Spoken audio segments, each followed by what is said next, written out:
You're watching The Sports Objective, the podcast for Pirates.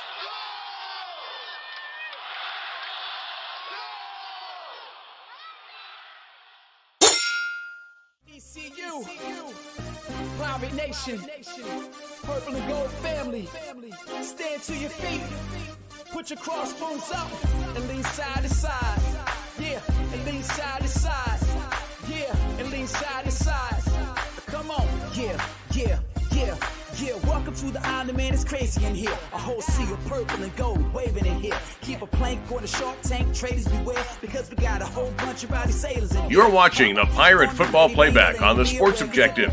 Join us every Sunday night on our YouTube channel and Facebook Live as we talk East Carolina football. Now, here are the guys. Welcome into the Pirate Football Playback, brought to you by L&K Custom Homes. And right here on the Sports Objective, our good friend Kevin Walker. He's a licensed general contractor. You can call him at 336-688-8461. Pirates lose on the road in Nolens, 24-9. Hard to believe that, but our very own Kyle Barber. How are you, sir?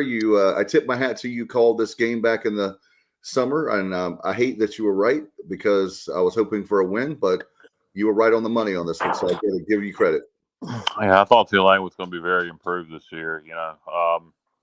Coach Fritz has been there since December of 2015. One of the most tenured coaches in the American. 3 straight bowl games prior to last year.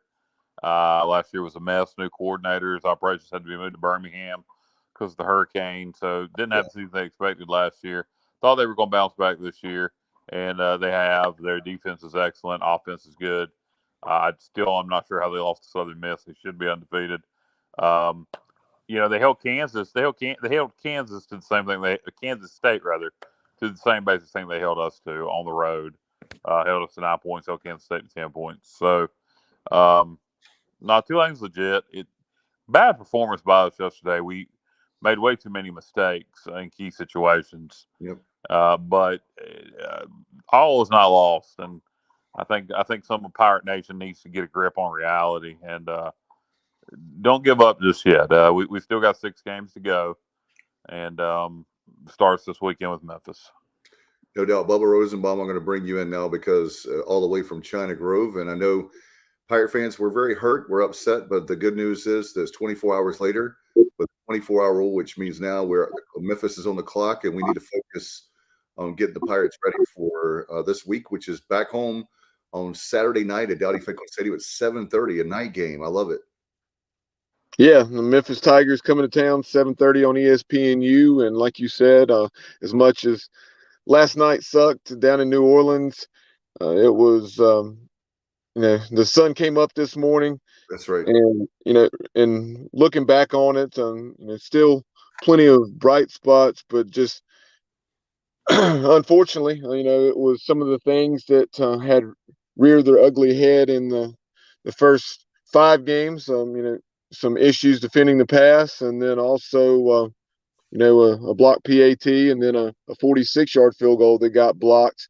And I know we'll dive deeper into this, but you look at the box score: 6 penalties for 32 yards. And that's very misleading because one of those penalties, I don't know if it's our first one, but it may have been the first one. It took away our touchdown where Holton hit Ryan Jones, and we had an offensive lineman down the field. So then you had 2 penalties that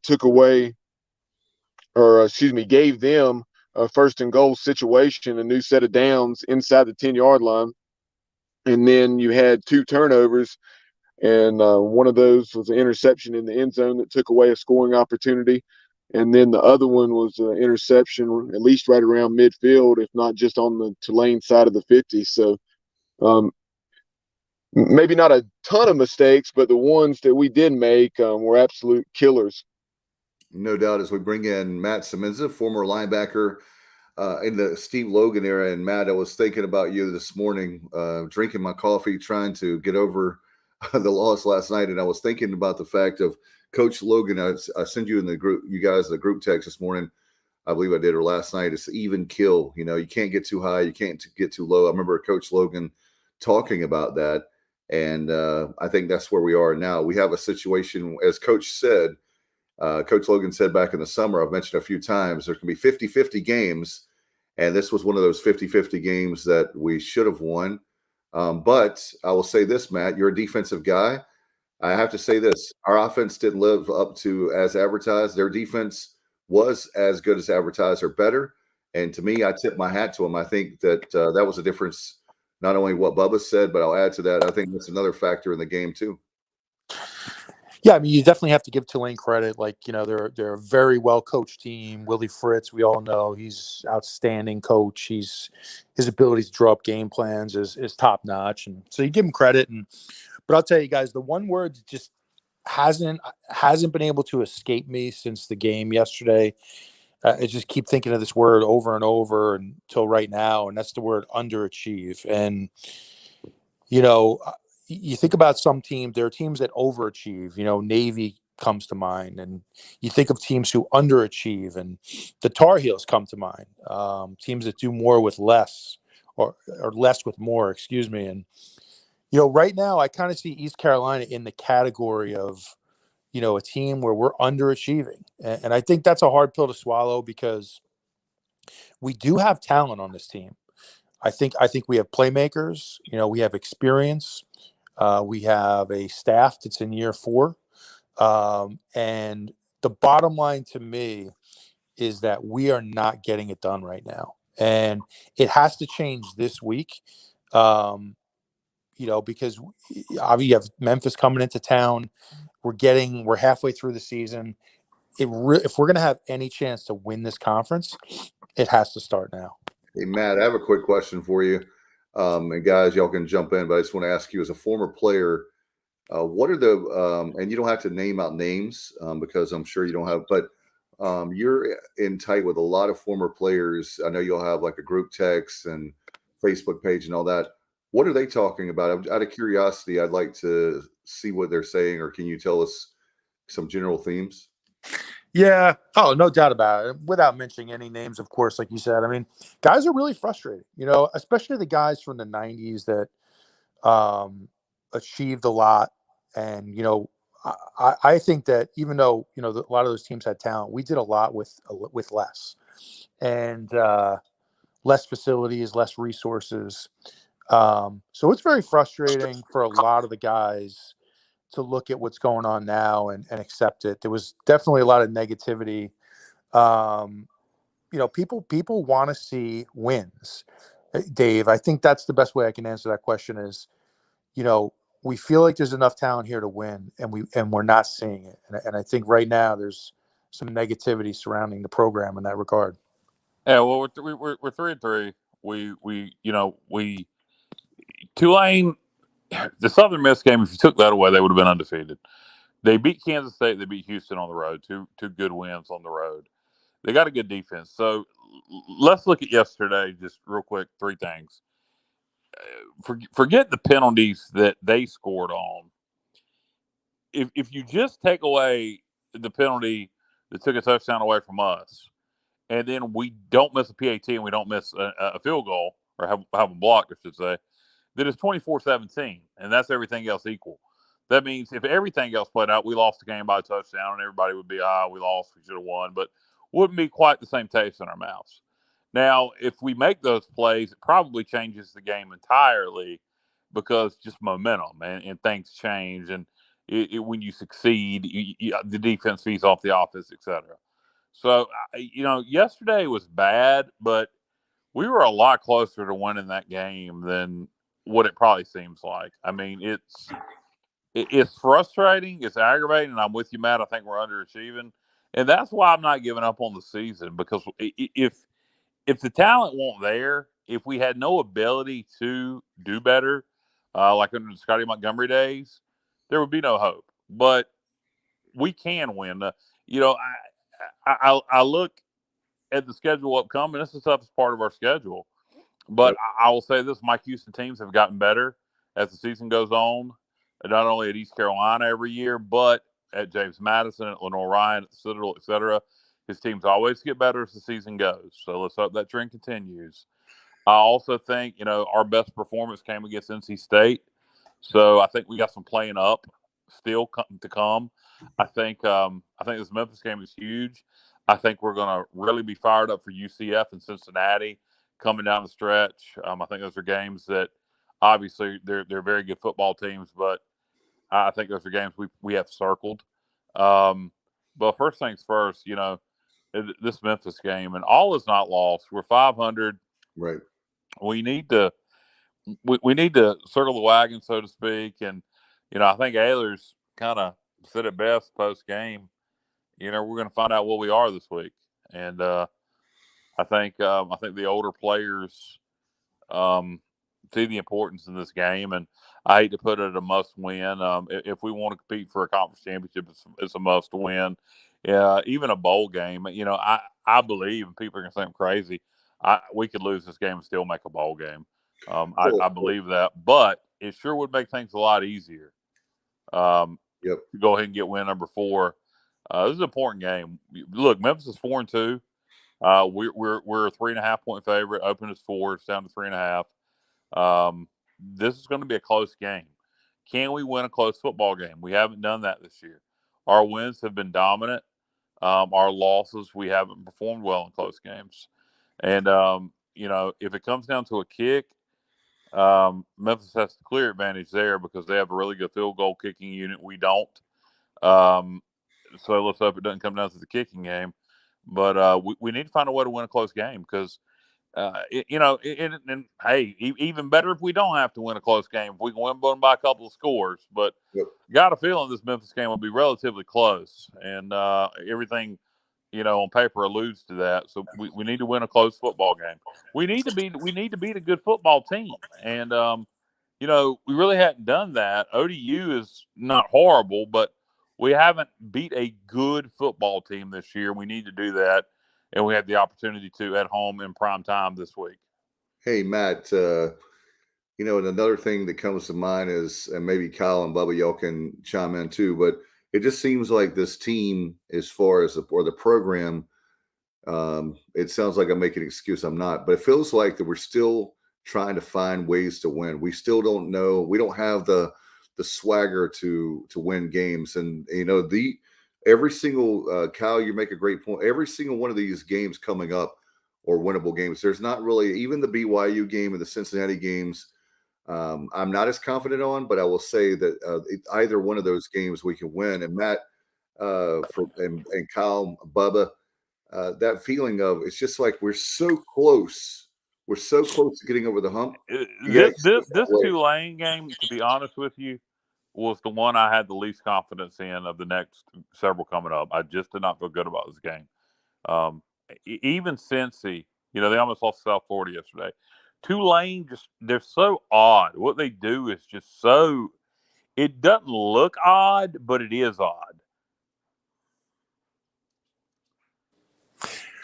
Yeah. Yeah. Go ahead, Bob. Go ahead, Matt. Oh, sorry. I didn't mean to cut you off. I was going to say, to Dave's point about the swagger thing, I think that's a really good point. And I think this team, I don't know quite what it is yet, but it does seem like when we get down to crunch time, this team has a tendency to tighten up. And I'll tell you guys, I'm not a big fan of some of these press conferences during the week where our coaches go to, and listen, I'm a big fan of Mike Houston. I want him here. I want him to succeed. But sometimes these press conferences, we're giving so much credit to these other teams. I listened to the Navy press conference. I thought we were playing the 85 Bears. I think there's a time when you say, hey, we're playing a good team, but we're a damn good team. And enough with so much praise for these other teams. Let's get a little swagger ourselves. I sometimes think that we're creating monsters that don't exist. Are you saying not why we can't win? Say that again, Dave. I'm sorry. I thought you hear me saying, is it like you're saying it's kind of like a precursor or like a excuses why we won't win? Oh, this team is great. You better watch out for this defense. They're great because that gives you a safety. So if you do win, then it looks great. If you don't win, that explains. I don't know. Maybe I'm just overthinking it. Yeah, no, I think you're right. And listen, college players are smart. They know every team you're going to play is damn good. But you don't need coaches to tell you all week long how great a team is and how, if we don't do this, we're going to lose. And if we don't listen, you just go out and play football. Everybody's good. So I'd like to see enough with that. So much praising of these other teams in the press conferences. It's getting to be a little bit much for me, but that's just my opinion. So Matt's saying we're damn good. Everybody else, they're good. I mean, I would assume that's not the same thing that they're hearing in practice. I mean, I would much prefer Mike Houston not come out and say, "Hey, Memphis, suck a dick. We're going to kick your ass." I prefer the praise. Then they have no bulletin board material. So I'm going to disagree with you on that. Unless he's heaping it on in practice, unless the players are hearing the same crap in practice, then I don't mind the press conference.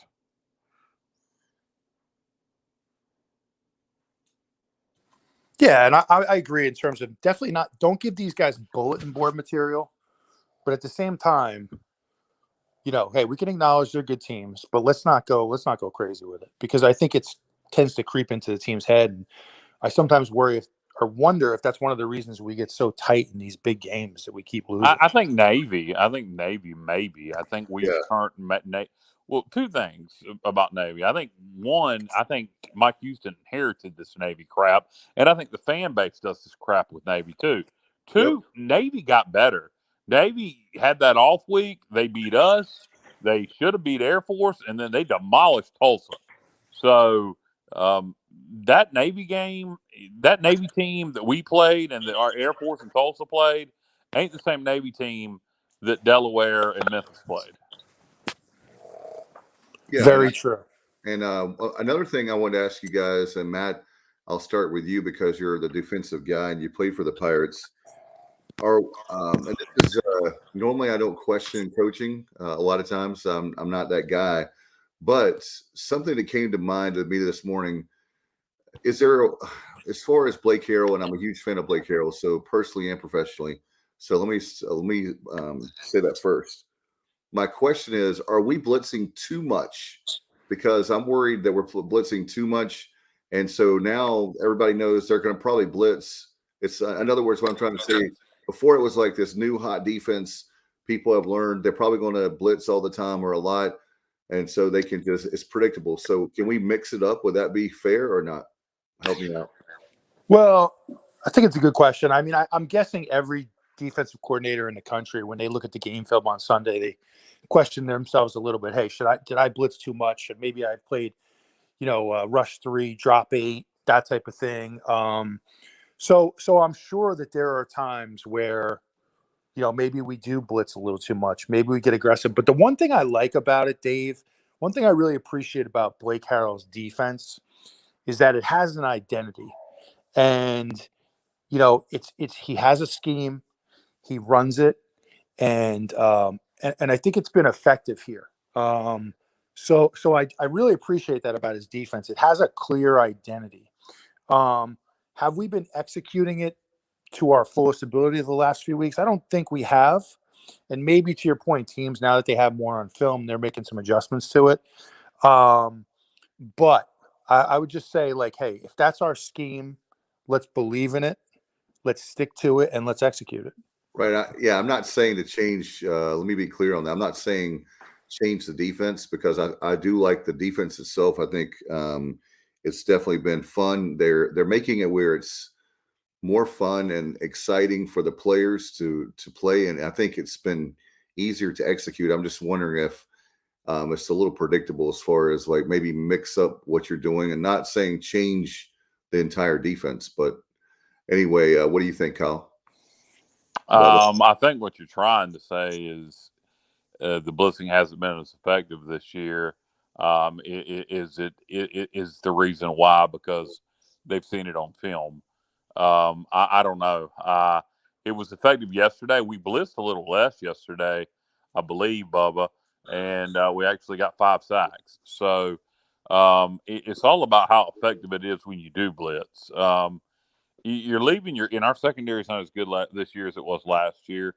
So that's the problem. When you blitz and you don't get to the quarterback, you're leaving your corners and safeties on an island. This Memphis offense, like to sling the ball around a lot. I got a feeling we're going to get pressure on their quarterback pretty good this week. If we don't, we're going to have to win a shootout. And I do think people are going to go, oh God, we can't win a shootout. We can score. We just need to be consistent.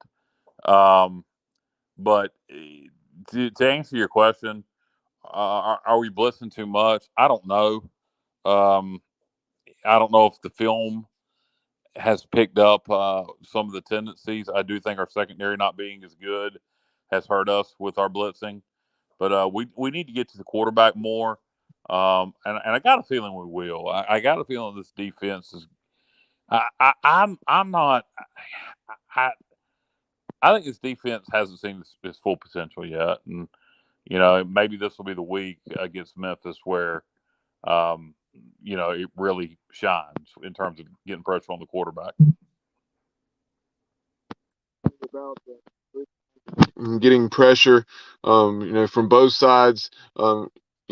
Yesterday we threw the ball a little over 50 times, and then obviously there were some as well where Holton pulled it down and ran. So I think we had about 55 or thereabouts in terms of dropbacks.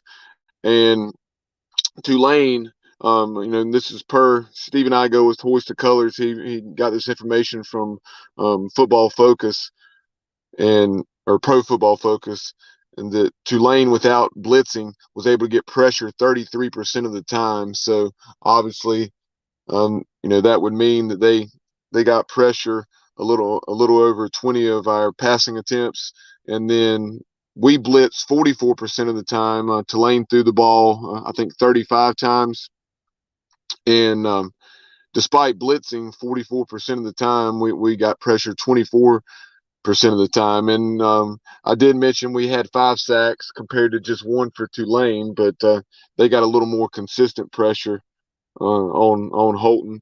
So that's something to keep in mind. And then also, not having been able to watch the first quarter and a half, I was going to go back and watch the game to see, those times when our pressure did not get home and allow us to sack Michael Pratt. He was having a career day, 27 out of 34, 326 yards, 2 touchdowns, no interceptions. How many of those completions were on situations where we brought pressure and failed to get to him, and he was able to exploit it, because that's something, if you blitz and you don't get home, or force an inaccurate throw, when you have a veteran quarterback like Pratt, if he identifies it and goes where he needs to with the football, it allows you to make some big plays. Yeah, no doubt. I did watch the whole game, first quarter, and I watched what you missed, Bubba. And off the top of my head, I would say there were some times where we blitzed and we didn't get to him, and he made some big pass plays. So to answer your question, without you going back and watching it, yes. Like I said, I think Tulane's an anomaly in terms of what they run. Bubba and Matt, how would you describe what they run? It's just different. It doesn't. It's not like Navy different, but there's just the way they play offense is a little different, and the way they play defense. It reminds me they're not as aggressive as Cincinnati, but in terms of like really not giving up anything in the passing game and kind of letting you have some running yards. The Cincinnati does some of that. They're just annoying to play to me. Yeah, they definitely are. And I think you look at South Florida last week, right? They played a lot of man coverage. We were able to take vertical shots. I think, you look at Tulane and they're going to sit back and play a lot of, it looked to me, it's really hard to tell on TV. It looked to me like a cover 2 a lot of the time, where it was kind of designed to keep everything in front of you. So make you take those checkdowns, make you take those, those little checkdowns to the running backs and work the flats, and sort of attack them. And they force you, Kyle, I think you said it before, what they want to do is kind of make you dink and dunk your way down the field and then force you into mistakes. And And ultimately they did that. So it is kind of a frustrating way to play, and they're good at it. They executed. I think their linebackers, they're big guys and they can run. I mean, I was very impressed with their linebackers, and they just, they're a well-coached team. So they execute. Yeah, I was going to simply say, guys, if you have any questions or comments tonight, you can put it on Facebook and YouTube. We'll go into that in just a second. But that very thing, Matt, you always hear that you got to you go with what the defense gives you. Well, to me, listening to the game, watching, it doesn't seem like to me that game, and I haven't had a chance to look at it this afternoon like I wanted to. But I don't think, there's a lot of times you make a great point, Matt. Everybody's talking about Ehlers, but the reason why he had those interceptions, I think sometimes is you're trying to make things happen. There's nothing. I mean, they played a very good defensive game. There was not a lot for Holton to make happen yesterday. Do you think, guys, or am I off on that? Well, I think on his interception in the end zone, that one maybe, yeah. That one he lost his patience because there was a check down. I think Ryan Jones was open. Correct. If I'm not mistaken. Yeah. You guys, Kyle, right? Well, there's two things about that play. The route that he threw, and I don't know enough about the play call to know, because you saw Mike Houston immediately go to him. Obviously, you had the check down there that you referenced, Matt, the back running the swing pass, but then you also, depending on how that play is designed, like if he would have thrown it sooner to where he threw it, is more the timing, and it was the timing of it, and more so than who he threw it to. Yeah, but the check down was still definitely there. I mean, but I'm just saying if he goes to who he threw it to and he makes a throw on time and throws the ball maybe a little different trajectory, then but it just stands out as far as the check down being there, but because of the interception. But also, I think another way, this is going to kind of, I think the way we played offense yesterday, and they didn't get any big plays, and they don't let you get big plays. We couldn't sit up and settle for field goals because we can't kick field goals. And I think you do things a little different. This would have been a great game to go out and, drive the field and set up for field goals to stay in it and try to win it late. That's probably a good recipe to beat Tulane if you have a good defense. Just, take what you can get in position, kick a field goal, stay in the game, and then try to win it late. And we couldn't play that style because we don't trust our kicking game. The one time we did try to kick a field goal, it was blocked, and good God, it was just horrible. So Kyle, you mentioned the kicking game, and this is something that, obviously we're going to talk quite a bit about tonight. But if you're the coach, guys, I'll just kind of throw it out to all of you. If you're the coach, based on what we've seen right now through 6 games, what are you doing differently in the kicking game this week? Everything. Exactly. I look. Luke Larson has not done a good job on the holds. We've talked about that, moving the ball, not having it in place. There's got to be somebody else who can hold. We have over 100 men on the roster. I'd get a new holder. I'd open up kick competition. I understand that our primary backup kicker's been injured. You got to do something different. You can't keep doing the same thing. It is utter garbage. To miss that many field goals and PATs and have them blocked repeatedly, it is embarrassing and shouldn't happen. So you got to get it fixed, and it's got to get fixed this week. It probably fully won't get fixed, if it can be fixed, until we have an off week. When the hell is our off week, Bubba? Dave, whoever's got the schedule in front of them. It's going to be the first week in November, I believe. It's after it'll be after the BYU game, if my memory serves me. BYU game before Cincinnati. And it was funny. I had a feeling earlier. I mentioned I'm not going to say it on there yet, but we'll see. That's probably the point where we'll really get the kicking situation fixed. But you got to try to start doing something about it now. We need to have somebody else attempting field goals. And I would take the holding duties away from Larson. Yeah. There's been too many balls, being moved around, laces not facing the right direction, et cetera, et cetera. We need to get Doherty on here again and get him to kind of analyze things, what he's seeing in the whole kick team operation that needs to be fixed. But yeah, to answer your question, Matt, what would I do different? Every damn thing, and it needs to be addressed. It should have already been addressed, and I'm sure we have been addressing it in practice. But at some point, you got to change personnel. Yep. Even if in practice that looks like your best option, it sometimes it just don't work under the lights. Yeah, I was going to add to that, guys. With for me, like the Bubba, you can chime in, help me out, and or Matt can. It seems like to me, Matt, I'll ask you this because to me it seems like the mechanics. I remember your coach Logan talking about a long snapper, and that he. I remember he was talking about on a show off air one night when we were doing the Steve Logan show many years ago when you were playing, about the mechanics of the timing of all the way down, that people took it for granted about from the time the long snapper got it to the holder holds it down and the kicker kicks the ball.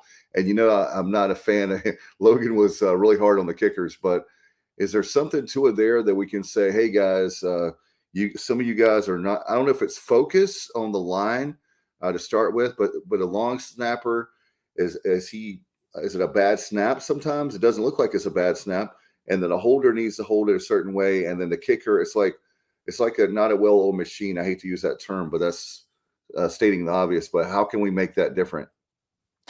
Yeah, I mean, it's the whole operation. I mean, if there's one little thing that is off, whether it's the timing of the kick, whether it's the hold, the steps from the kicker, if one little thing is off, the entire operation will break down.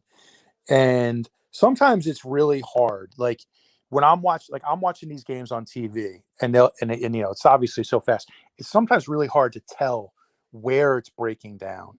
Like I'm not sure. I can't see if the laces are, if they're out. I can't see that kind of stuff on TV. So I'm not privy to that film, but our coaches are, and it really was disheartening to me that we went into that game yesterday and did nothing differently. That really pissed me off. Like I'm not gonna lie, that it bothered me that we were bringing the same personnel out there.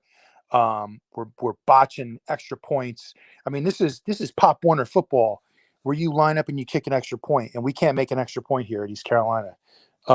We're getting field goals blocked. I mean, it's an embarrassment, and I don't care who it is this week. Daffer's not kicking for me this weekend.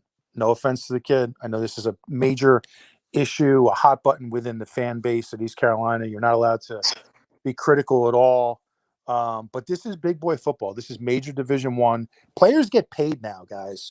Players get paid now. This is not Pop Warner. So I'm nothing personal against the kid, but he's not getting it done. And it's time for somebody different. Yeah. Hold an open tryout on campus this week. I don't care. Just get it done. Yeah, I agree with you. I think I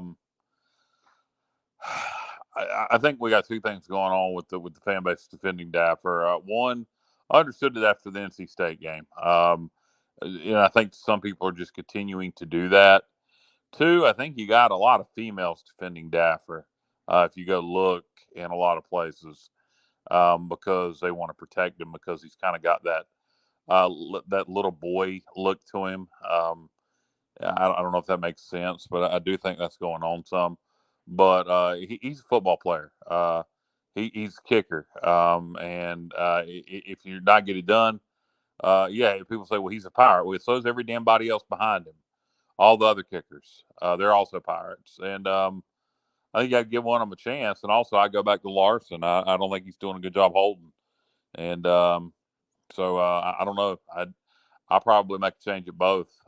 If I sure would hate to see us walk out there Saturday with the same exact kicking unit, but we very well may. And if we do, Let's hope to God they can execute this week. I just question now, with Owen, can he even make a kick if it's not blocked, if it's properly executed, if it's just all between his ears so bad?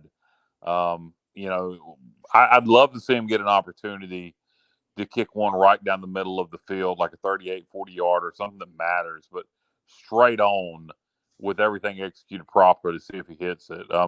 Last night, NC State, Florida State, Florida State's kickers been struggling, and they were down by 1 and had it around the 25. And because they didn't trust their kicker, they took a deep shot, which is something you guys would probably be encouraging Houston to do, and the quarterback threw a pick. And I was screaming the whole time, just line it up in the middle of the damn field. Let the kicker win it, but just line it up in the middle of the field so he just has to hit the ball. He doesn't have to think about it. But they decided to be aggressive, threw a pick, NC State wins. And so it reminded me of us because I could see us being in the same situation where Houston hasn't been in the past, where he maybe is more aggressive in those types of situations because he can't trust our kicking unit right now. No doubt. And, with that very thing, we hope that's got to be corrected. And I'll tell you why it has to be corrected, because some people say we may be too harsh, but as we talked about all along, we've got to do it. We've got to do something, because right now we're 3-3. And not that we're saying, if you have just joined us late, we're not saying we're in the panic room, and that, like Kyle mentioned, we can still win a bowl game and maybe even the conference. We're not mathematically out of that yet, but we got to do something right now. We're going to have to do something right now. And the kicking game and special teams is that crucial. It's like Kyle, you're a race fan. I know we're getting you back. But anyway, we're going to, and we have Jerry up here saying, we're not going to make a bowl. We're going bowling, Jerry. We're going bowling. But anyway, for me personally, okay, I want Jerry to tell us why we're not going to make a bowl, because we lost to Tulane, a team that beat Kansas State. Kansas State not going to make a bowl. He's saying Owen can't make a PAT. He said, "What's the excuse here?"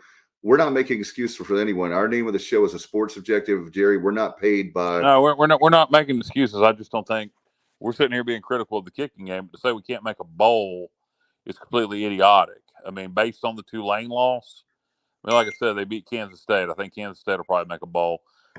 Yes, we can still make a bowl. I don't be surprised if we end up beating Cincinnati later this year. I don't think this team has peaked by any means. And yeah, somebody's going to go beat Cincinnati. We can't even beat Navy, and because they haven't paid attention to anything Navy's done since our game. Because our fan base is they get tunnel vision. Am I happy with the way we've played recently? No, I'm not happy with the way we played yesterday. But who are we going to be? We're going to beat Memphis this week, Jerry. We're going to beat Memphis this week. That's who we're going to beat. We're going to be the next opponent on our schedule. We're going to go to Greenville Saturday night for homecoming. We're going to put on those slick ass throwback uniforms. Pirate Nation's going to get out there and make a difference, and we're going to slap the crap out of the Memphis Tigers. That's who we're going to beat. We're going to start off by beating Memphis, and that'll be win number 4.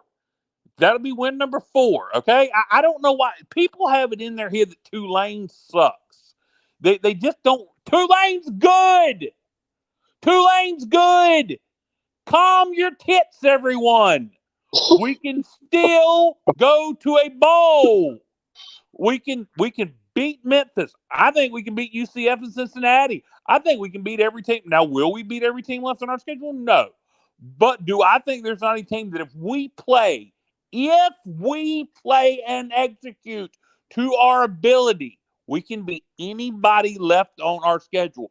Tulane, and I can't explain the loss to Southern Miss. Upsets happen. Texas State beat Appalachian State yesterday. Okay? Tulane may be the best team in the league. They may win this entire conference.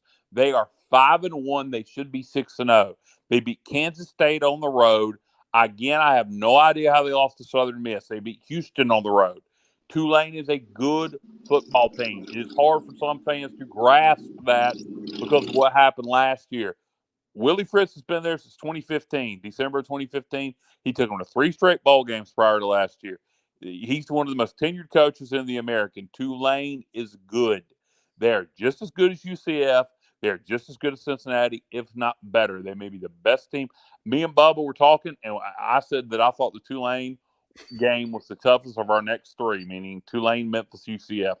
I think we beat Memphis this Saturday. By the way, not for nothing, so does Vegas. We're favored this week to beat the Memphis Tigers. Craig says Kyle from LaGrange has been activated. Adjust your comments accordingly. No, I mean, people can say what they want to. It's just I don't get this mentality that we lost to Tulane, so we can't beat anybody. Look, this ain't your grandpappy's Tulane team. This Tulane team is pretty salty. Yeah, and I want to reflect on something because Matt was a part of this team. The 1995 team got off to a very up and down roller coaster start. Obviously, a very tall task to begin the season. Played very competitively in a 27-7 loss at Tennessee. Went on the road, fell behind by 3 touchdowns, came back and defeated a ranked Syracuse team. And then he had a home win over Central Michigan, and then I'm trying to recall the other games in there, but I think Game 6 was at Cincinnati, and we lost a 13-10 ball game against a team that they were average or slightly above average. That Cincinnati team was 6-5, I believe. Because I like you, Kyle, I thought they were a little bit better, or maybe you were talking about the Pirates, but the Pirates ended up winning 9 games that year, and that was one of the best seasons in the program's history. After we were 3-3, and people were ready to jump off a cliff. I said Cincinnati was a 5-win team, not a 9-win team. Gotcha. So now, am I saying that we're going to go 9-3? No, but do we have the potential to do that? Perhaps, and I think that. Well, the problem, Bubba, isn't even 9-3. People are saying we can't go 6-6. Give me a friggin' break. I mean, yeah. If you don't think this team has the ability to win 3 more football games, and I know the schedule. I know it's tough, but look, I'll give you a great example. South Carolina, Kentucky. South Carolina was a 500 football team. Everybody thought Kentucky was going to walk the dog on them yesterday, and they beat Kentucky handedly. College football, particularly in this day and age, ain't as simple as just, well, this team beat that team. So Texas State beat App yesterday. I mean, anything can happen in any given week. And I just don't give up on the team just quite yet. And I agree with what Robert and Jerry are saying here, and this is part of the reason I did not have a good feeling about beating Tulane. And they're saying that it's not Tulane, it's the clock management, special teams woes, specifically the PAT field goal team, and also some of the issues offensively.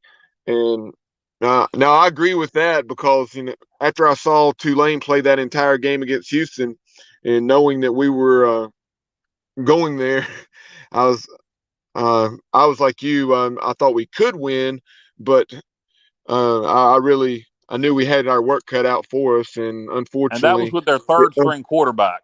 Yes, and knowing that Michael Pratt was going to be back, I really, had my concerns about that game yesterday, as I know other Pirates did. Yeah, yes. I don't understand why people, and again, I understand Tulane, but Tulane is a good football team. You can say what you want to. That's not coach speak by us. But obviously people don't follow college football if they think that we were. Here's the deal with yesterday. Yeah. Here's the deal with yesterday. This is not a Tulane team that was bad or even average and that we lost to. We should have beat them handily. This is a team that was, as you know, Vegas is not stupid. They were favored by, 3 points? So yeah. I don't understand why people are thinking that we should just go in there and beat Tulane. I don't think there was anybody on the show that said we were going to go in there. No, and what I would like, and I do want to, as Bubba pointed out, the special teams problems need to be addressed. Yes, they need to be addressed. Nobody's denying that. And I have faith in our coaching staff that they'll get addressed. Like I said, my guess is they won't fully be addressed and fixed until the off week in between BYU and Cincy.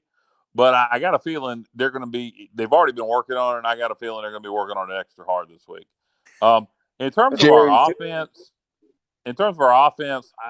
there were some mistakes made yesterday. Also, I credit Tulane's defense also for a lot of what our offense did yesterday. Tulane's got a good defense.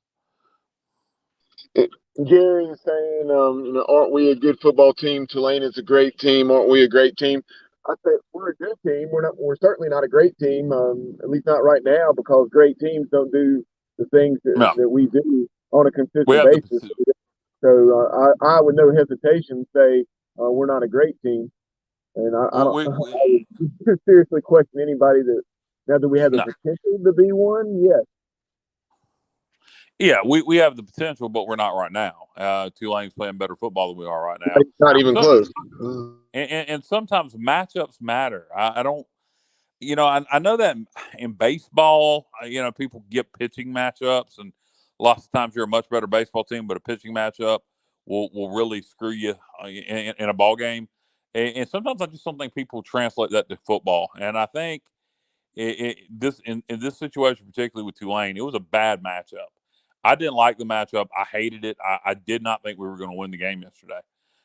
First time all year I went into a game feeling like we didn't have a chance to win it. And I thought we had a better chance of beating NC State than I did Tulane. I just did not like the matchup. Plus, also, it is very hard to win back-to-back road games. That's something else people tend to overlook. Statistically speaking, it doesn't happen that often anywhere. So I just didn't like that game yesterday at all. Look, if you want to cash it in, here's the deal. Here's the deal. It's okay to be mad. It's okay to be pissed off. But the fans that want to argue, all right, cool, we're going to lose every game the rest of the year. We suck. There's no need to watch the Memphis game. So that's what I don't understand. When Scotty Montgomery was here, it was clear that we needed to make a change. What do you want right now? If you're not going to be optimistic about the Memphis game coming up and that we can get stuff fixed, then I just don't know what you want. Do you want us to start yelling for everyone to get fired? No, that would be idiotic at this point. So right now, I see the talent we have, and I choose to be optimistic. I think that on defense, we just need to tweak some things with blitzing, and the secondary needs a little bit of work, but we're pretty much there on defense. Offensively, we just got to be consistent. That's the simple answer on offense. We just need to be consistent. And Holton has got to believe in himself and make the big play. Holton's done it before. He did it last year. So, talking about, Dave, you mentioned about trying to find a way to win. I think we know how to win. We won 7 games last year.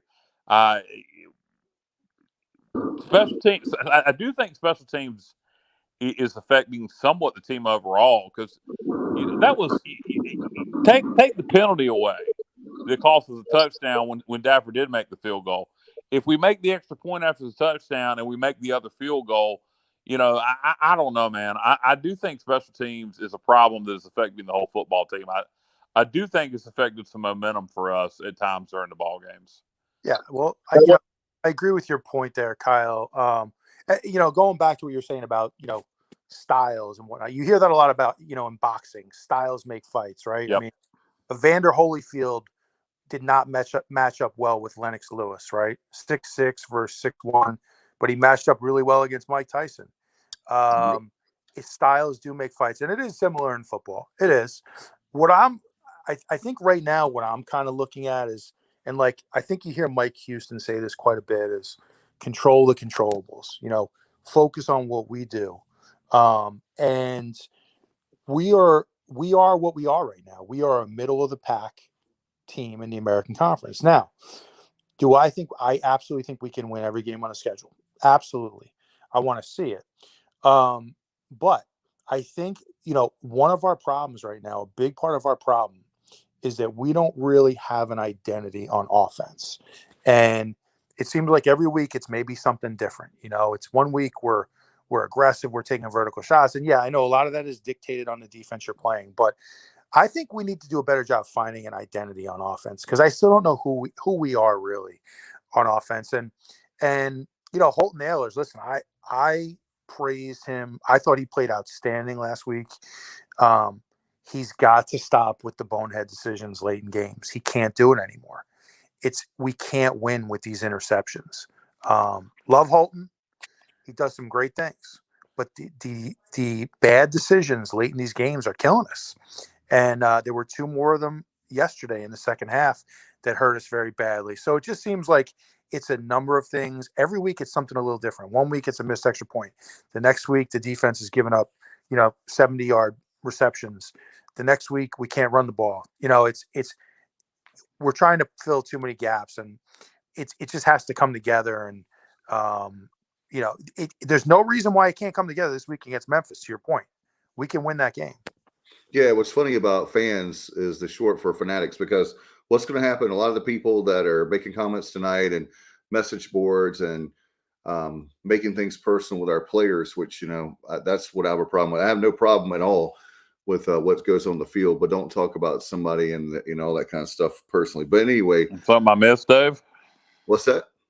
You talking about somebody personally. What's something someone said during our chat, or something you're talking about somewhere else? No. On Facebook, just different things. Of course, I'm sure on message board. That's why I can't listen to call-in shows and different things, because people don't always. I know emotion is great. I love the passion, but fanatics. Okay, so let's say hypothetically, because we have people that don't think we're going to win this week. What if we do win? Then those same people are going to be like, "Oh, look at East Carolina! It's so great. We got to win. Oh, it's so great!" And then if we lose the next game to UCF, they're going to be like, "See, I told you, Donnie K, he can't get it done." We would be dangerous as a fan base if we would come together and we would simply say, like, for example, I agree with the Daffer situation. We got to fix that immediately, so we can all agree on that.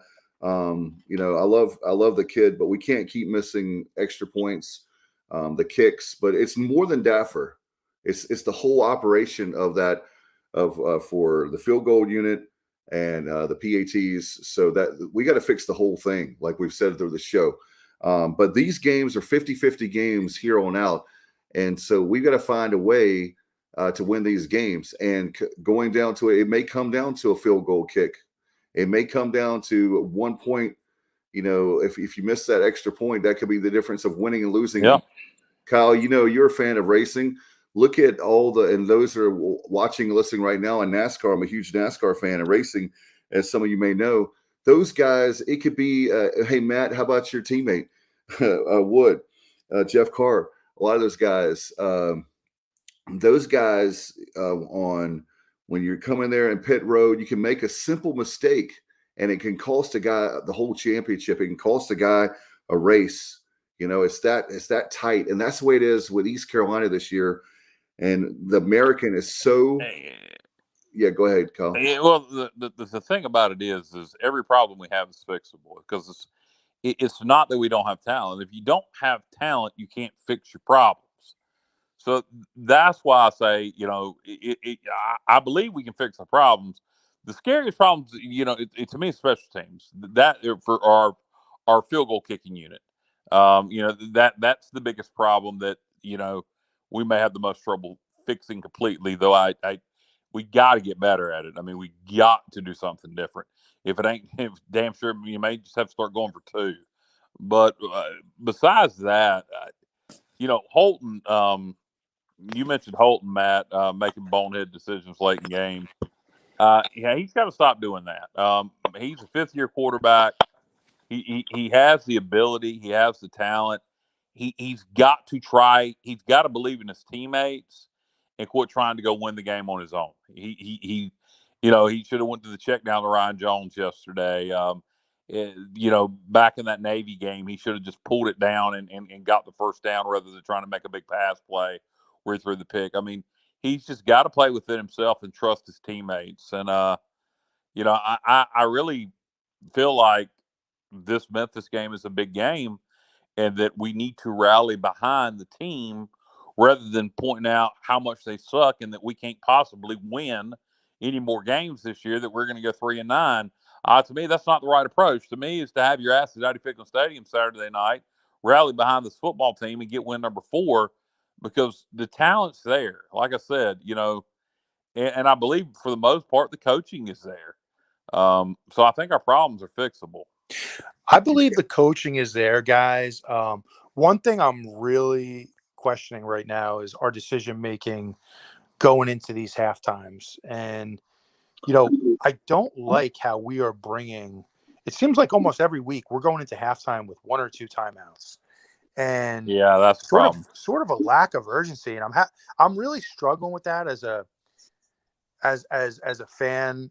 I don't understand that thinking. Why are we taking 2 timeouts into halftime? I mean, I think right now they're like you said, everything. I do think it's fixable. I think there are mistakes being made from all, not just players, but also from decision making right now from a coaching perspective. And those type of things. It seems like every week before halftime, something very odd happens, in my opinion, where we should be trying to be more aggressive, but we'll sit on the ball. Or, we're trying to be aggressive, but we're not using timeouts to stop the clock. And it's just mind-boggling sometimes. And that's bothering me a little bit, guys. I kind of wonder. I kind of wonder this, and I'd like to ask Coach Houston.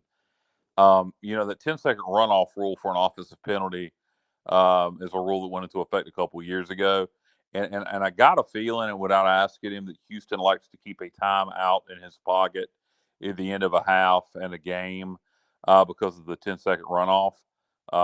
If you commit an offensive penalty while the clock's running, so I think that may be part of it. But I'm with you. There, every week you see the offense, before half or at the end of a game. And yesterday, when we were down by 2 scores, I was wondering why we weren't calling a timeout when Tulane had the ball to conserve some clock. Really don't understand. And I mean, with about 4 or 5 minutes to go. I'm not talking about Tulane's last possession. We were trying to get the ball back and the game was over. It really that is part of Houston's his clock management at the end of games, at the end of half, does need to improve in terms of calling timeouts, etc. There's no doubt about that, but I would like to ask him specifically.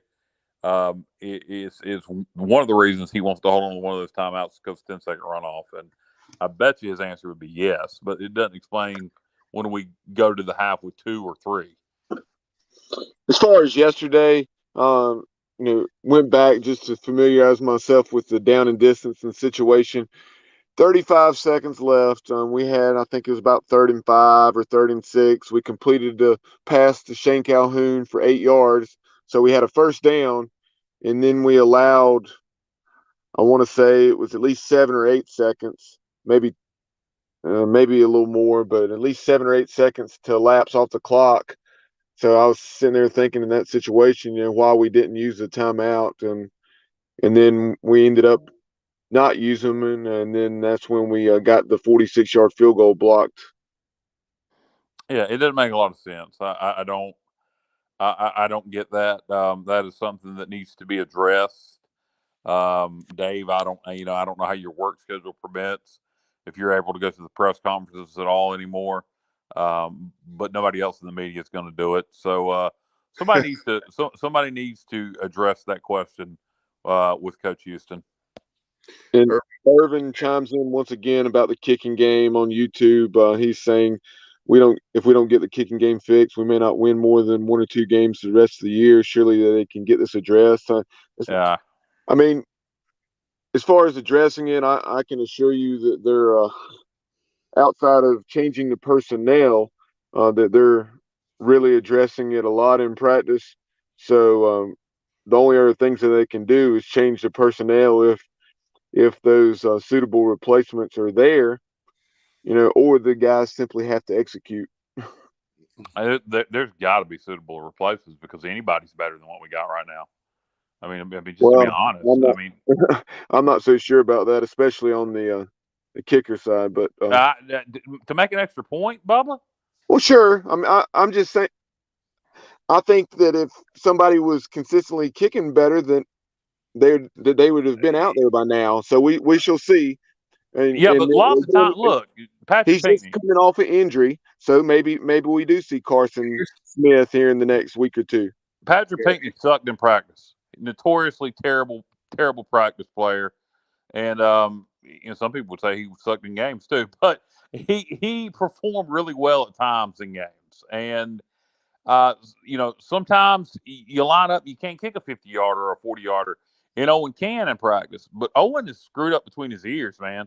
And if you're on a Division I football team as a kicker, you better be able to make PATs. So we got to have somebody to consistently make PATs, and that holding situation also. It's not all on Daffer. There's got to be somebody else that can hold. I don't know. I mean, it's. I think what's happening is that guys. We were talking about earlier being a well-oiled machine from the long snapper. You snap the ball, holder, kicker, and one thing is off. I think Daffer, something is off with the chemistry between Daffer and with Larson. I don't know what's going on there, but I think I think there's times where he's saying something, like, oh God, something bad's going wrong. So he's overcompensating because before the game, I think even Jeff Charles yesterday was 50 yards. He's making that's no pressure game. So he's got the capability. So that's what's very good. That's some bad echo coming right now. Somebody needs to mute themselves. There we go. It's still there. But the to your point, he's making 50-yarders in warm up. That's exactly right, and then he can't do it when the lights are on because it's between his ears right now. And the rest there's also not a snap, a hold, or a rush. Exactly, exactly. That's the whole execution. So that's what I'm saying. Whether he can do it in practice or not really don't make a damn right now. It's not being done in a game. So give somebody else a chance. Yeah, guys. For me, it's really simple. Everything for me right now is 4-down territory. I'm not even. I am not lining up to kick a field goal right now. I'm not doing it. And that might sound like an overreaction, but I feel like percentage-wise right now, let's just say I'll give you a hypothetical. Let's say we're on the 25-yard line going in. Let's say we have a 4th and 3. Percentage-wise, in my mind, I would feel more comfortable running an offensive play than trying to line up for a field goal there. What do you do here, Matt? Let's say we're playing the Memphis Tigers. This is coming up Saturday night, and I won't even put it in a situation where we're going to lose. I'll say we're tied 31-31, and we got in the middle of the field, and we got two choices. There's 3 seconds left on the clock, and we got it. Let's say at the 18. Do you let Daffer kick a chip shot field goal, or do you throw it for the end zone? Last play of regulation. I'm not kicking a field goal. Even from the 18, you got a chance now. He can win the game and maybe get all his confidence back. So we have one play from the 18-yard line. 18-yard line, 3 seconds to go, or we're going to overtime. I'm not even going to put it in a win or lose situation. It's a tough one. I mean, that's a tough one just because of that particular scenario. You have 18 yards to go with one play. That's a tough one. Right now I'm 50-50, Kyle. I mean, I don't know if I'd kick it. I I think I would in that situation, but in a lot of, and he does go for it a lot on 4th down. It's not, it's not very often that we do a 46-yard field goal. I think he thought, he was going to let Daffer get some confidence yesterday and make that field goal, and unfortunately it didn't work out that way. But I'll tell you this, another kick in a pressure situation that people say cost us the ball game. If that happens again, the young man may quit the team because I don't know if he can mentally handle it. What about the very fact of, you were talking about that? That's a good point about the kicking game. But you're right, guys. I really believe that. Me personally, I believe you should go for it. If it's Matt, you said like was it 4th and 3? Anytime you're on their side of the ball, their side of the ball, their side of the field, you got to go for it. I believe in our defense. I'm not saying give the defense a short field. Are you saying if we have a good kicker? No. I'm saying no. You misunderstand me. I'm saying even if he were a good kicker, I want to go for it. Oh, you're an idiot. If we got a good kicker, you're taking points off the board. I know, but and I don't mean to call you an idiot, but I mean, I'm not talking about. No, I'm not talking. No, you're misunderstanding me. I'm not talking about in the game situation like what you're talking about. I'm talking about going back to Matt's point. No. If you got a good kicker, that's a weapon. And if you got it, a 4th and 4, 4th and 5, 4th and whatever, and you got a good kicker, you got to put points on the board. I mean, there are times where you can read a game and know when you need to go for it, but just to say you would go for it every time, you'd never kick a field goal, except in certain situations. Nah, man. If we had Kevin Miller out there, for example, there'd be lots of times where I think we'd be kicking field goals rather than going for it now. And I know. I'm just saying, for me personally, what is it when you make a field goal? It's a -4. I mean, for me personally, I think there's guys. I really believe there's a lot of weapons on our team offensively with the right play calling, and I don't think play calling necessarily lost the game yesterday. But I do agree with some of the guys. We got to stop. Please stop running on first down every time it's first down. A break tendency. I agree with you there. Oh my goodness, that drives me nuts. I want to run the football most definitely, but it seems like when we're doing short passes, or I know Robert, you and I are on the same page on. I've been harping in the last few weeks. Why can't we do a trick play? Houston doesn't like trick plays, and it drives me. That's one of my negatives towards him, and I'll say that publicly to him. Please run a trick play. It's not hard, and it has to be in the right moment. We talked about that. I'm not just saying throw out plays, just throw out plays. This would be a good week to run a trick play. Yeah. Hey, Kyle, take it back now. The Sunshine State on YouTube said, "Why are you calling Dave an idiot?" The Sunshine State on YouTube. Well, I don't know who the Sunshine State is. Somebody in the great state of Florida. Is that punk from Tampa? What was his name? Owen.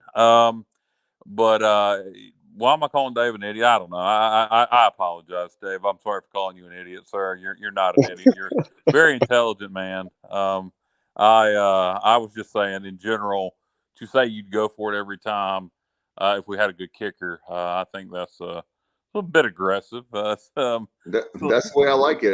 Yeah. Well, you'd probably get yourself fired really fast if you were a head football coach and you did that.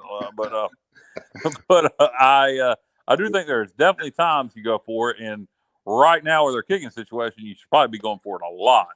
But I'm just saying, if we had a Kevin Miller out there, no, absolutely not. To me, people that say, and I know a lot of people say -4. Yeah, I -4 if you're inside the 10. But if you're going out there and you're making a 48 or a 52-yard field goal, and you got a kicker that can do that consistently, that's a weapon, man. That's +3, not -4. Yeah, absolutely. I mean, listen, anything over 40 yards, I'll tell you right now, there's no way I'm going for it at this point. There's no way. But to your point, if we had Jake Verity, you're damn right. I mean, I'm lining up in certain situations and going for the kick. But right now, I'm just not comfortable with it. And, I think the only reason we did yesterday, Matt, is because it was the final play of the half. Yeah. Like you said, different scenarios dictate different things, guys. But hey, here's a question for you. And by the way, let me just tell, I love when Dave and Kyle go into Stephen A. Skip Bayless mode. So hopefully Sunshine State knows this is all in good fun here. Where's Uncle Jesse tonight? Kyle and I are very good friends, and I respect Kyle because he does his research and his homework, and sometimes he and we have the same passion for the college football game, and we have the same passion for the Pirates, and maybe we disagree, but you know what? I'm not going to trust me, after we get done with the show and we sign off, I'm not going to be holding a grudge or losing sleep over even Kyle calling me an idiot, because I know he didn't mean it. No, And so I not didn't personal. take it personally. No, it wasn't a personal attack. And I don't know who Sunshine State is. I don't. These people don't use their real names. Just kill me. Sunshine State, identify yourself. Who are you? Man from Florida. Where's Parts Uncle? of the- Where's Are Uncle you Jesse? Florida man? Hey, I want to know where Kyle's boy Uncle Jesse is tonight. Maybe Uncle Jesse is Sunshine State. It was a Dukes of Hazzard or Full House. That was the question I want to know. Yeah, exactly. That's what I wanted to know. If it's Uncle Jesse from Dukes of Hazzard, I'm listening to you. If it's Uncle Jesse from Full House, yeah, you ain't got no clout. Hey, he's in Tampa. He's in Tampa, Kyle. He's in Tampa. Sunshine State's in Tampa. Is it Owen? Is it Owen from Tampa? Owen from Tampa. Is that who it is? And Sunshine State's asking if Kyle, are we going to beat BYU? I'll put that up there. Are we going to beat BYU? Are we going to beat BYU? I'm worried about Memphis right now. Let's get through. Guys, great comment there. Somebody said it's Ron DeSantis. I thought that was correct. Ron DeSantis. Well, hey, you know what? That's interesting. Let's not get into politics, but then we'll have major problems. I mean, it's difficult enough, talking about, going into halftime with timeouts. If we bring politics into it, we're all screwed here. And to answer Sunshine State's question, will we beat BYU? Get back to me in a few weeks. Memphis is on the clock right now. I mean, we got to play Memphis and UCF before we play BYU. So, I think we can beat BYU? Yeah. BYU's beatable. And that's the reason why, and Cal, to add to what you're saying, the reason why I have confidence in this team, there's not a game remaining where it's hopeless. Like there's no way in hell we're going to beat them. So no. I agree with you what you were saying earlier. I'm not saying we're going 6-0 the rest of the way. No. But I do not think there's a team on there that go, man, we can't.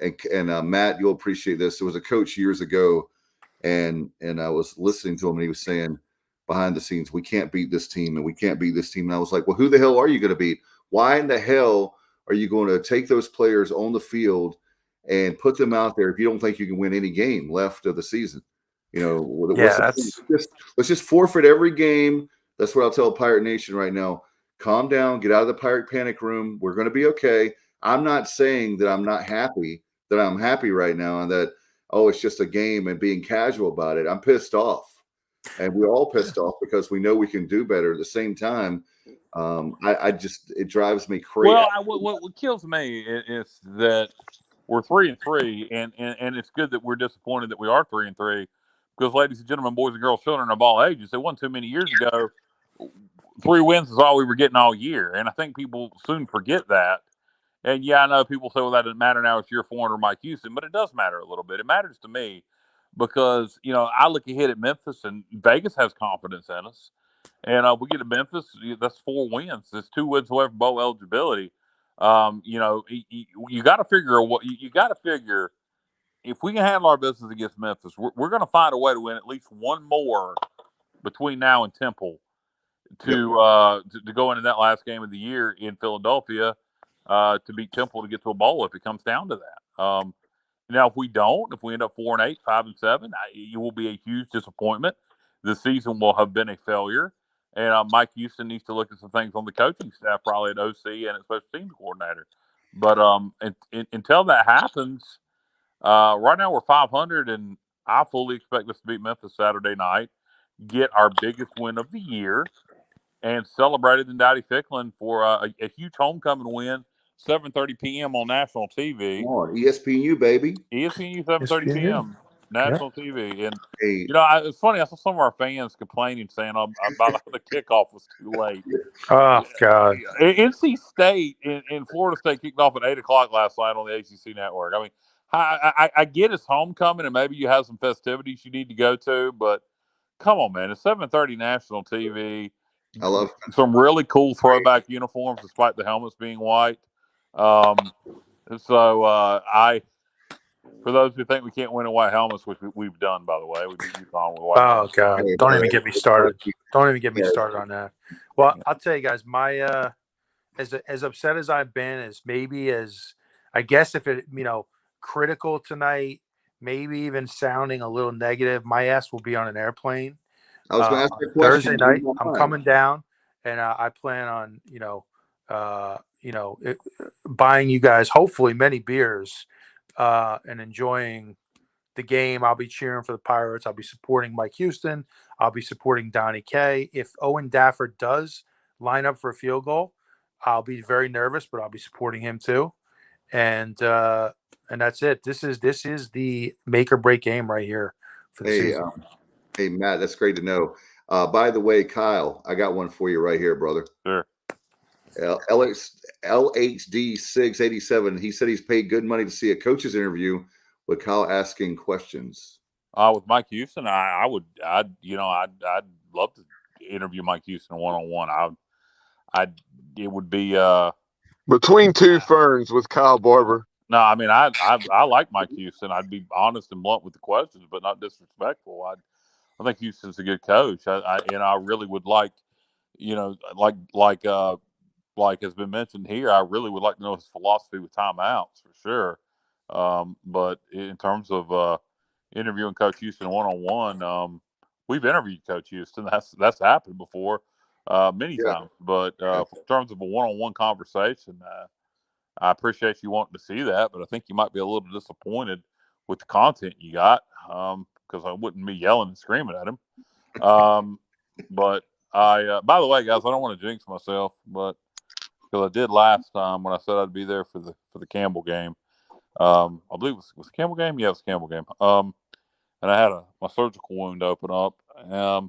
But the plan is right now for me to be there Saturday night for my first game of the year. Finally, I don't know how many I'll be able to make after that because I'll be starting chemo soon. So this may be the only game I'm able to make this year, and I'm not going to jinx myself. I'm not going to 100% say I'm there, but I'm planning on being there Saturday night. So the sports objective will be in full effect in Dowdy Fick on Saturday night.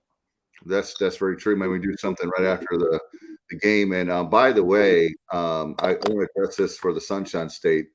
By the way, can't blame the players all the time. The buck stops with Houston, Kyle. Well, I think we have been. Well, when did I blame the players? We're not blaming the players. When have you heard me call out single individual players? I agree with you 100%. The buck always stops with Houston and the coordinators. It's funny to me that I don't even understand that comment. You can't blame the players all the time. No, you can't. But I believe we can get this fixed. And yeah, you're right. The buck does stop with Houston. He's the head man. That's why he's the big bucks. Yeah, I mean, last year he went 7-5 in year number 3, cleaning up that mess Scotty Montgomery made, and this year we're 3-3. People act like we're 1-5. 0-5 or something. Yeah, I mean we're 3-3. I mean, calm down, people. Just settle down and let the season play out. If Memphis comes in here and waxes us, or we lose this game because of damn special teams, get back to me next Sunday. But until then, just calm down and wait and see what happens. I bet you next Sunday this time we're celebrating. Yeah, I think the frustration just comes in, and I know you understand this, Kyle, but I think it's just it's more the way in which we've lost and just the way that right now we're just struggling to find a way to win the games against the better teams on our schedule. Going back to last year with UCF and Houston, and then this year with NC State and Tulane. And obviously, what transpired against Navy. But taking a look at, I was curious because I was wondering if some folks were watching some of the comments that I saw regarding first down play calling. I was like, were they watching the same game I was watching yesterday? Because the first down play calling was anything but run heavy. We threw the ball more on first down than we ran it, and even when we ran it very, very well. So just going through, looking at it very quickly: pass for 9 yards, run for 6, pass for 12, run for 4, run for 3, pass for 8, pass for 3, pass for 7, pass for 12, run for 0. That's the only run play. Or there were like 3 run plays that were either 0 or 1, and I think one of those was a quarterback scramble where Obviously, a pass was called, and Holton had to pull it down and run it. In the second half, run for 14, pass for 1, run for 14, run for 8, run for 4, holding penalty. Then you had the interception on first down, pass for 7, pass for 9. So, I mean, first down, we were outside of, the pick on first down and then a penalty here and there. First down was very successful. Yeah, no. If you look at it yesterday, it really came down to mistakes. If you take the penalty away that cost us a touchdown, and then we make the field goal and we make the PAT, and everything else plays out the same way, we lost by a touchdown, 24-17. But as I said at the beginning of the show, had all those things went our way, chances are things wouldn't have played out the same way because defense feeds off offense, the other team starts panicking, et cetera, et cetera. We weren't that far away from winning yesterday. And that's what frustrates a lot of people, but it makes me optimistic because we can fix these things. It's not personnel. I'm not blaming the players. We've got players. By and large, it's not personnel. There is a couple of things as personnel issues, obviously special teams, but the problems are fixable. Like Bubba just wrote, we executed yesterday on first down really well. I mean, we just did not take advantage of opportunities, and there were times where I didn't think we were very consistent with what we were trying to do. Like I said, early in the game, it seemed like we were throwing the ball and getting the ball in Gunn's hand a lot, and then in the second half, we just seemed to kind of go away from it. And the Sunshine State says the Navy game. We're not talking about the Navy game. We're talking about yesterday. And I think that's some of the thing. Yes. I think people have such negative memories of the Navy game. Oh, well, it had to be the same thing. We had to just run it again on first down. And no, that wasn't the case. We threw it a lot more. And then when we did run it, we ran it well. So I'm not going to. Have I been pretty critical of a few things? Yes. But on the whole, the numbers say otherwise. And with what we did on first down, in those two things, not only did we throw it more, when we did run it, we ran it well, with the exception of a couple carries. Not every play is going to be for positive yards, but most were. So if you're going to complain about something, at least make sure you have your facts straight. Yeah, and the Navy game was the Navy game, and I think to your point, Bubba, and what Sunshine is saying, I think that's why so many people are mad about the Tulane game, because of the Navy game. I think had we not lost the Navy and we lost to Tulane yesterday, and we were 4-2 instead of 3-3, I think people would say, well, let's just bounce back and beat Memphis. But two things about that Navy game, three things. One, the Navy game was weeks ago. Get over it. Two, Navy, since they beat East Carolina, barely lost to Air Force, who's most likely going to win the Mountain West, and they destroyed a decent Tulsa team this past weekend. The Navy team's a lot better than people thought they were the first 2 weeks of the year. They had an off week before they played us, and they've improved. Ken Niematalolo, Kaluma Wanalea, whatever his name is, Ken Niematalolo is a very good coach, and his team has improved as the years gone on. But you look back at the Navy game, and people want to keep talking about that stupid game. Again, mistakes. Even with the play calling on first down, the run heavy, we didn't get away from it. Had we just executed in special teams, had we just executed on the last drive of regulation, we'd have won that football game. So, like I say, just wait for the Memphis game this weekend, guys. If we come out and crap the bed against Memphis, then I'm gonna be in the panic room with everybody else. Yeah, that's but, a different show. As of right now, I think we'll see. We'll see who's right and we'll see who's wrong. And I like our chances against Memphis. And Yeah, Matt, guys. Well, I'm going to stay consistent on my thought here tonight. That again, my anger comes from the fact that I feel like we're underachieving as a team. Exactly. And that I really do. I guess you could take that almost as a compliment, saying, hey, I feel like we have enough ability to be at least 5-1 right now, at least. So that's where my anger comes from. I feel like it's not just players. I feel like there's coaching decisions, but I feel like right now this team is underachieving. And but I agree, guys, in terms of this is another opportunity. Memphis is a winnable game. Vegas has us as a 4-point favorite. There's no reason why we can't get it done at home. And by the way, Richard was asking real quick, and then we'll move on, Bubba. We're getting ready to wrap this thing up. Where's the tailgate? We're actually right near the. He wants to come and see us, and I know Matt will be there hanging out with us, and hopefully Kyle can too. I know he's coming on Saturday night. Love to have you, brother. We're at spot 41. It's right near the practice field, where the towards the that right there, the practice field, right near the Ward Sports Medicine Building. So that's where we are in the premium lot, and we'd love to have you guys come by. It'll be a lot of fun. And I tell you what, I think here's the deal. We're all of us on this show. If we play bad next week, we're going to be here next Sunday night, and we'll tell you that we played bad. We're not going to be hiding and making excuses. But if we play well, then obviously we're going to give credit where credit's due, and that's what we're all about. Bubba, I know you have pictures of the uniform for next week, so I'm going to pitch it to you. Yeah, just before we wrap things up tonight, I just wanted to show. Obviously, most of the viewers have seen these, but just a reminder of the quote modern throwback that we will be wearing. You have the stripes from the uniforms that we wore from 1989 through 97 there on the sleeves. And you have the script Pirates that was worn on the helmets from the late 70s up through 1988. I know they actually, I believe, referenced a different era as far as the shadow numbers, but shadow numbers were also worn in the late 90s and early 2000s in the David Garrard era.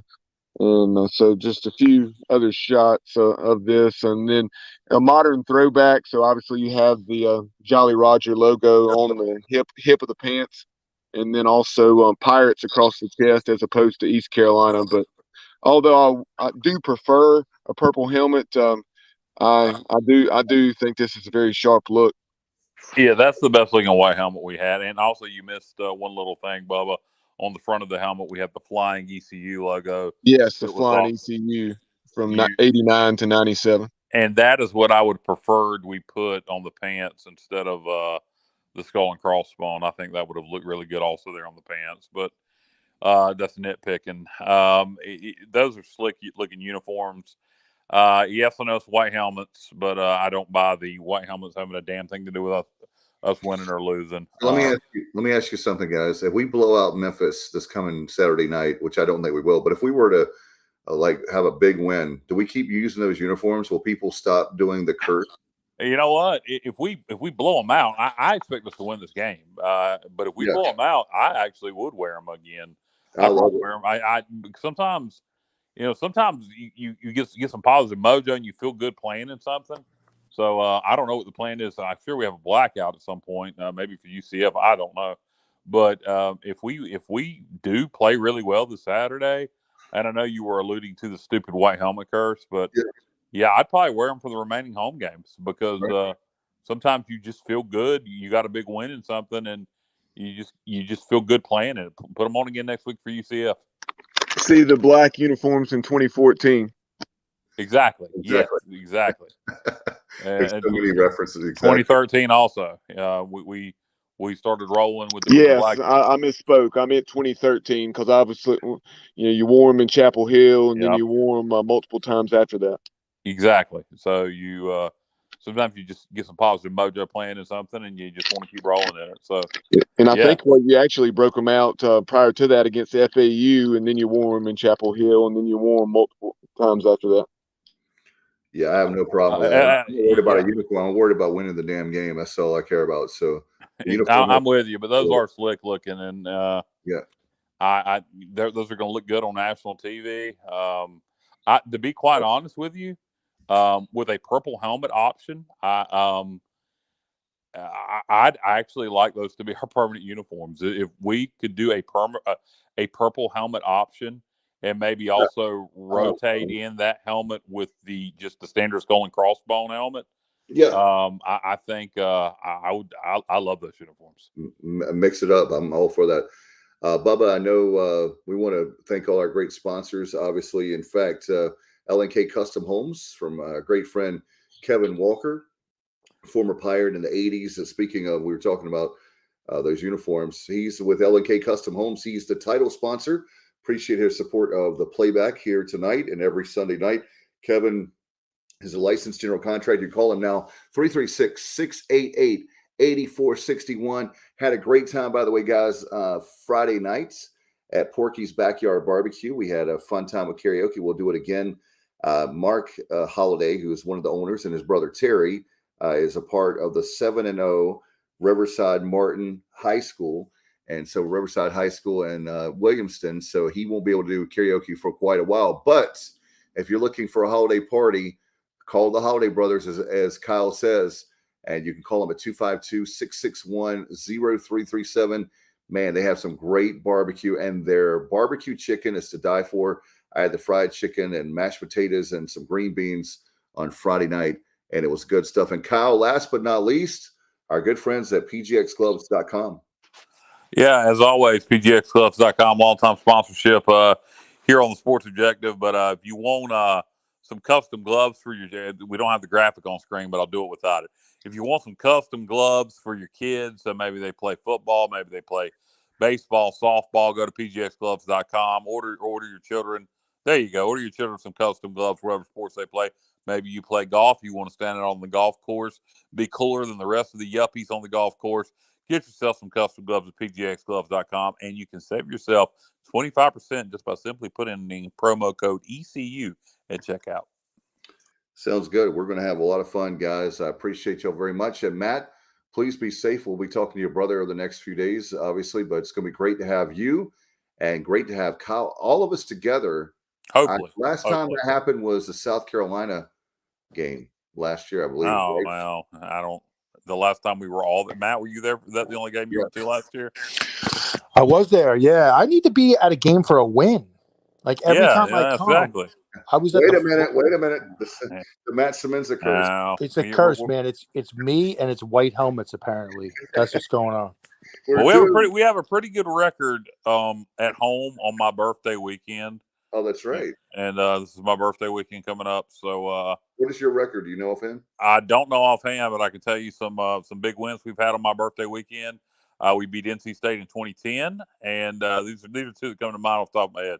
NC State 2010, and the UTEP game, the Miracle in the Mine Shaft, was on my birthday, and so we've had some good luck over the years on my birthday. And God knows if anyone deserves a birthday present this year from I think I do. So maybe we'll get one this Saturday. No doubt about it. I feel very confident. Thanks to you guys very much, Matt, Kyle, Bubba, behind the scenes producing, my friend. Thank you so much. Thanks to all our viewers and listeners tonight. You guys are awesome. We appreciate you, and we'll be back. In fact, we'll put that up quickly on the screen. I know, Bubba, we have a lot of great programming, right? And Absolute Empowerment is coming up tomorrow night with Coach Jeff Connors, and we'll have that's a great interview coming up with him. Tuesday is our Pirate preview as we preview the Memphis Tigers. Wednesday, we have two great shows, Pirate Breakdown with Sutton Young and Sonny and Semenza. Thursday is a great look at the weekly college football preview we would call the Inside Slant. A Pirate's Life for me. Bubba sits down with a Pirate and does a great job with that. We'll bring back on Saturday, being a home game, the sights and sounds around Dowdy-Ficklin. And, of course, the show you're watching we'll have next Sunday night, hopefully talking about a Pirate victory over the Memphis Tigers. And that's the Pirate Football Playback presented by LNK Custom Homes. We're going to get out of here. Hope you have a great week, everybody. And as always, go Pirates. You've been watching the Pirate Football Playback on the Sports Objective. Join us next Sunday night on our YouTube channel and Facebook Live as we talk East Carolina football.